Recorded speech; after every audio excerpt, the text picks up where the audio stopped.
For first point, what we will do, we will deduct this 1500 from our cash book, because as we have submitted the check for 8,000 into our bank account, but till the date of 30th June, the check for only 1500 has been credited in our account. So this 1500 amount we have not got till the date of 30th June. So this 1500 will be deducted from cash book.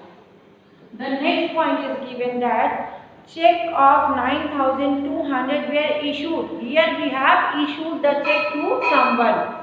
But out of these, only the check of 7,000 were presented for payment. But whosoever we have given the check for 9,200, but out of this 9,200, but out of this the check for only 7,000 has been presented into the bank by the person to whom we have issued the check. Means how much left has, how much amount of check has not been presented into the bank? 2,200, 1,200, 2,200.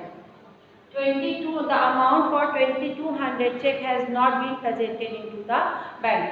When we have issued the check for 9,200, what we will do, we will credit our cash book by 9,200. But when we will get the passbook, we will see that the amount of only 7,000 has been deducted from our account. Then what we will do, we will add this 2,200 into our cash book, because this amount has not been deducted from our bank account. So this 2,200 will be added into the cash book. We will write the second statement as it is given into the question.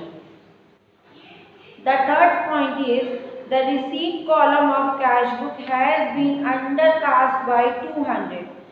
Undercast means it shows 200 less. If it is shows 200 less, then what we will do? We will add this. How much it is given? 200.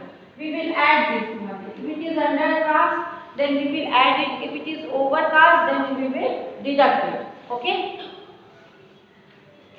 Next point is given. The passbook shows a credit of 330 as interest on investment collected by the banker and debited of rupees 60 for bank charges. As when we will get a printout of passbook, then we have seen that we have received 330 rupees as a interest from the bank. Then what we will do? We will add this 330 rupees in our cash book also. Okay. Then 330 rupees will be added into the cash book. And when we will get the printout of passbook, then we have seen also that this 60 rupees has been deducted by the bank from our account. For what? For bank charges. Maybe it is ATM charges or any services which we have taken from the bank. For that, the bank will charges from us. That charges will be deducted from our account automatically. Then what we will do? We will deduct the 60 rupees from our cash book also. Okay. This 60 rupees has been deducted from the cash book because the bank has deducted this 60 rupees, and this 330 rupees will be added into the cash book because the bank has given us as a interest. Next point is that on 29th of June, a customer deposited 3,000 directly into our bank account, but it was entered only in the passbook. Okay. At last, when we will get the printout of our passbook, then we have seen that one of our customer has deposited 3,000 in our bank account. But this amount we will not know that we have got this amount. When we will get the printout, only when I will know that I have received this 3,000. When we will receive the 3,000, what we will do? We will write into the debit side of the cash book. So we will add this 3,000 into our cash book because the customer has deposited this 3,000 into our bank account. The next step is we will add both sides.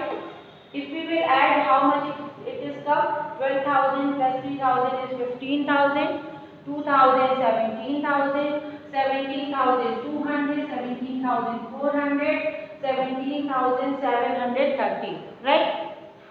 17,730. And here 1,560. Okay. Now we will balance it. How we will balance it? We will write as it is given the debit balance. Here we have write the credit balance as per cash book is deduct this 1,560 from 17,730. 0. 13 minus 6 is 7, and 6 minus 5 is 1, and 7 minus 1 is 6. 16,170. Okay. Now both sides will be equal. This is the process how we have solved the question of the bank reconciliation statement. Okay. Thank you.